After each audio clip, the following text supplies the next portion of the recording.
Hello everyone, আসসালামু আলাইকুম। কেমন আছেন সবাই?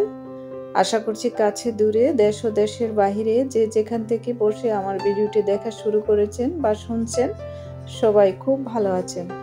আমিও আলহামদুলিল্লাহ ভালো আছি। বরাবরের মতো চলে আসলাম আবারও একটি নতুন ভিডিও নিয়ে আপনাদের সাথে শেয়ার করার জন্য। আশা করছি আজকের ভিডিও আপনাদের কাছে অনেক বেশি ভালো লাগবে। সবাইকে শুভ সকাল জানিয়ে আজকের ভিডিওটি শুরু করেছি আমাদের ছাদ থেকে। আজকে সকালবেলায় ছাদে চলে আসলাম আর সূর্যটা তখনই উঠতেছিল। এই অবস্থাতে ছাদে আসলাম আর ছাদের গাছপালা আপনাদের সাথে শেয়ার করছি।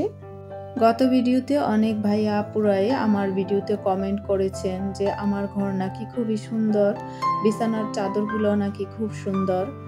তাই শুনে আমার কাছে তো খুব বেশি ভালো লাগছে আর নতুন নতুন ভিডিও বানাতেও উৎসাহ জাগছে। আসলে ইউটিউব এমন একটা জিনিস, প্রতিদিনই ভিডিও বানাতে হয়, তবে আমি তো একদিন পর পর ভিডিও দেই, সবসময় সময় হয়ে ওঠে না ভিডিও দেওয়ার জন্য। আমার প্রিয় আপু ভাইয়াদের যখন সুন্দর সুন্দর কমেন্টগুলা পড়ি তখন নিজের কাছে অনেক বেশি ভালো লাগে। আচ্ছা, যাই হোক, ভিডিওর শুরুতে আপনাদের কাছে ছোট্ট একটা রিকোয়েস্ট জানাই। আমার ভিডিওটি যদি আপনাদের কাছে ভালো লেগে থাকে তাহলে আমার চ্যানেলটি সাবস্ক্রাইব করে আমার পাশেই থেকে যেন, আর ছোট্ট একটা লাইক দিয়ে ভিডিওটা কন্টিনিউ করবেন। আপনাদের একটা ছোট্ট লাইক আমাকে সহযোগিতা করবে অনেক ভাই আপুদের কাছে পৌঁছে দেওয়ার জন্য। আজকে আমাদের ছাদে যে গাছপালাগুলি আছে সেগুলাই আপনাদেরকে ঘুরিয়ে ঘুরিয়ে দেখাচ্ছি। এদিকে একটা শিউলি ফুলের চারা নতুন, এটাতেও ফুল ধরেছে আর ফুলগুলা সকালবেলায় কিন্তু ঝরে যায়, কিছু গাছের মধ্যেও রয়ে গেছে। তো সেগুলাই আমি একটু হাতে নিয়ে ছবি তুলছিলাম। দেখতে কিন্তু বেশ ভালো লেগেছিল, সকালবেলা শিউলি ফুলগুলা গ্রানও ছিল।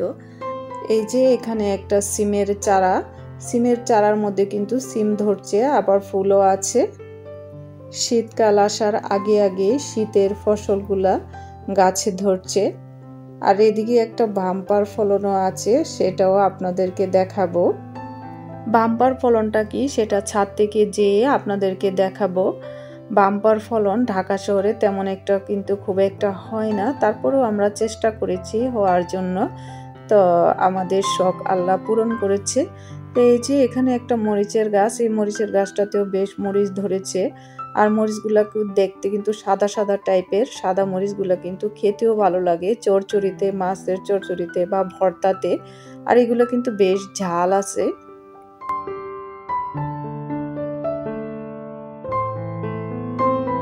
ছাদে আসার পরে বুঝতে পারলাম অনেকটাই কুয়াশা পড়ে, সকালবেলা সূর্য উঠতেছে, তারপরে একটা কুয়াশা কুয়াশা ভাব, শীতের একটা আমেজ চলে আসছে।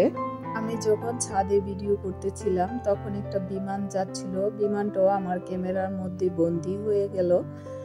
আর এই পুরো ছাদের ভিউটা আপনাদের সাথে একটু শেয়ার করে নিলাম।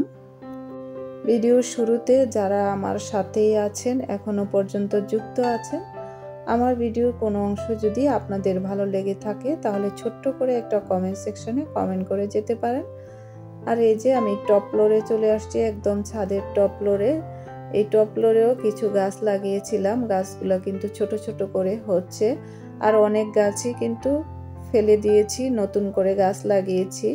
এখানে ঢেঁড়স, তারপরে ছিল পুঁই শাক, সেগুলা কিন্তু অল্প অল্প করে তুলে নিয়েছি। এখন নতুন করে বেগুনের চারা আর মূলার চাষ করেছি। আর এই যে বেগুনের চারার মধ্যে কিন্তু কয়েকটা ফুল ধরেছে, আর কিছু বেগুনের চারা নতুন লাগিয়েছি।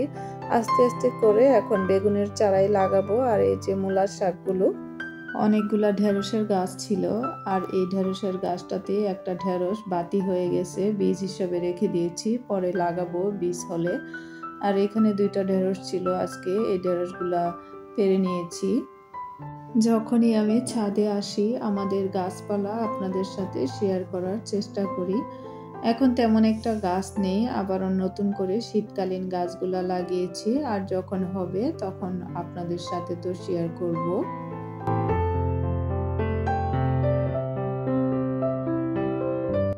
ছাদ থেকে চলে আসলাম নিচে। নিচে কেন আসলাম সেটাই আপনাদেরকে দেখাচ্ছি, আমাদের বাম্পার ফলনের মধ্যে কি হয়েছে।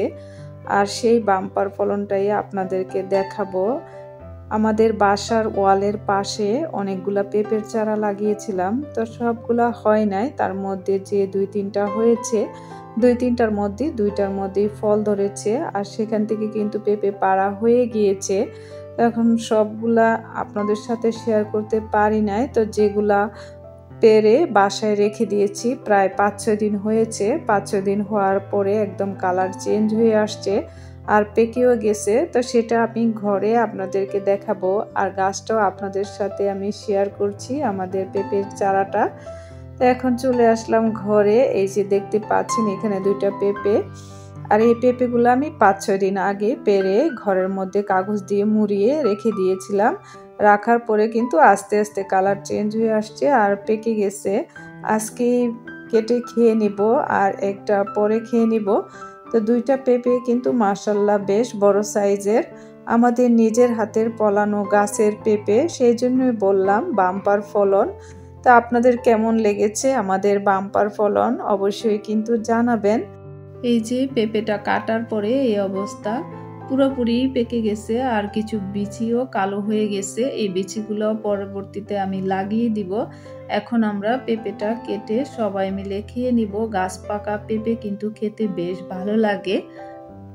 বাজার থেকে কিন্তু বরাবরই ওর বাবা পেঁপে নিয়ে আসে, কিন্তু বাচ্চারা তেমন একটা পছন্দ করে না পেঁপে খেতে। কয়েকদিন আগে থেকে আমি 2জনকে পেঁপে খাওয়া শিখিয়েছি, আর আজকে ফ্রেশ ফ্রেশ পেঁপে ডেকে নিয়ে আসলাম, বললাম যে খাও, খেয়ে দেখো।